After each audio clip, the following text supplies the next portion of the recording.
You see them every day, right? Scampering across your lawn, climbing up trees, maybe even plotting a raid on your bird feeder.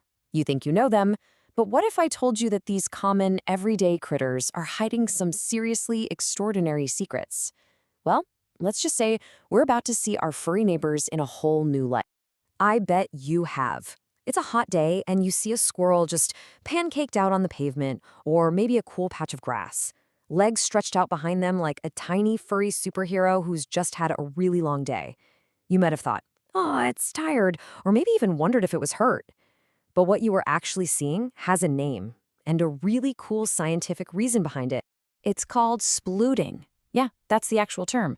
Now, scientists have a more formal name for it. They call it heat dumping. And that's exactly what's happening. By lying flat like that, squirrels press their bellies, which have way less fur, against a cooler surface. It's their own built-in, low-tech air conditioning system. So next time you see it, don't worry. They're just chilling out. Literally. But splooting, that's just scratching the surface.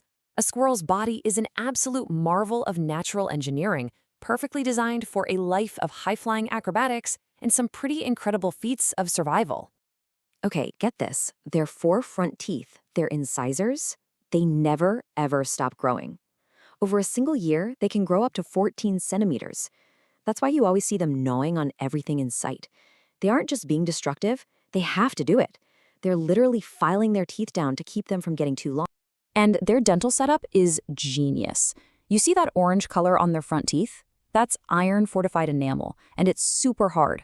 The back of the tooth is much softer, so as they gnaw, the back wears away faster than the front, which means their teeth are constantly self-sharpening into a perfect little chisel. Oh, and just like us, they're born with no teeth, and they even grow and lose a set of baby teeth. And that's just their teeth. When it comes to getting around, these guys are elite athletes. A squirrel can leap more than 2 meters, just sailing from one branch to another. It's like watching a tiny parkour master in a fur coat. So what happens if they miss a jump? Well, a fall from 12 meters, that's about the height of a 4-story building, is usually no big deal. They can often land completely unharmed. But how is that even possible? Well, here's their secret weapon. They have double-jointed ankles that can rotate almost 180 degrees. It's an amazing little anatomical trick that lets them point their feet backward. This means they can dig their claws in and scamper down a tree headfirst without ever losing their grip. It's a superpower very few mammals have. And their superpowers aren't just physical. They have an absolutely incredible sense of smell. I mean, they can pinpoint a single nut buried under a foot of snow. And that amazing sense of smell, it's absolutely critical for what we're going to talk about next.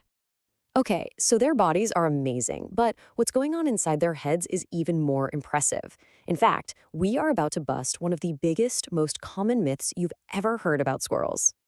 You've heard this one, right? We've all said it.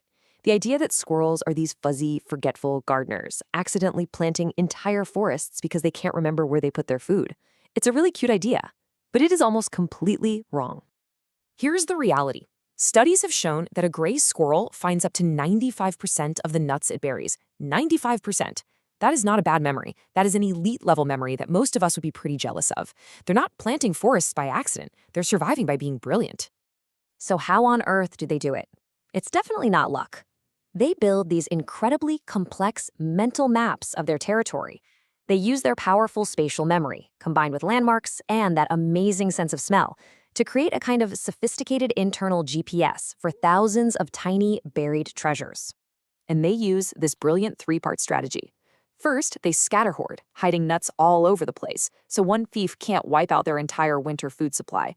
Second, and this is my favorite, they practice deceptive caching. They'll pretend to bury a nut, digging a hole, making a big show of covering it up, all while the nut is still hidden in their mouth, just to fool any other squirrels that might be watching. And finally, they aren't afraid of a little strategic theft. They remember where other squirrels buried their stash and will steal it when they get the chance. From cunning minds, let's move on to complex communication.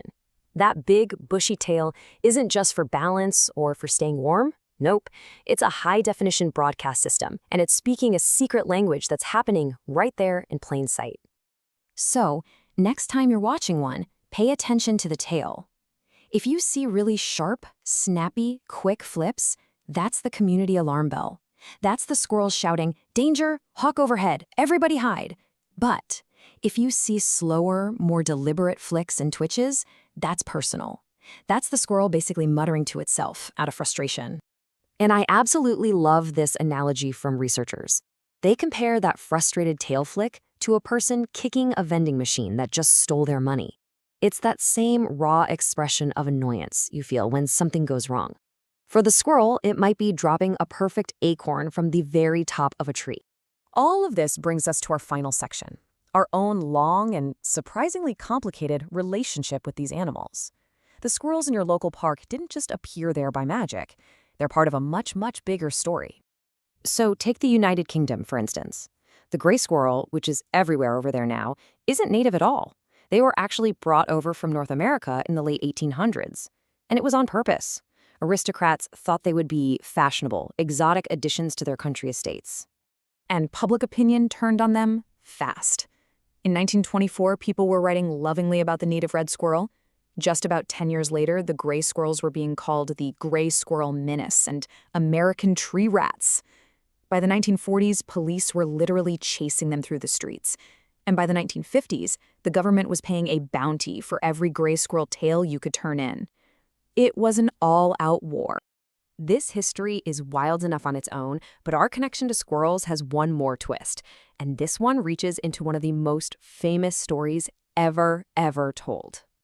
You ready for this? Cinderella's iconic glass slippers, yeah, they were probably never made of glass. It was likely a mistranslation. The original French story used the word verre, which means squirrel fur, a real luxury material back then. But over time, verre got confused with verre, which is the French word for glass. So Cinderella's famous footwear was most likely furry, not fragile.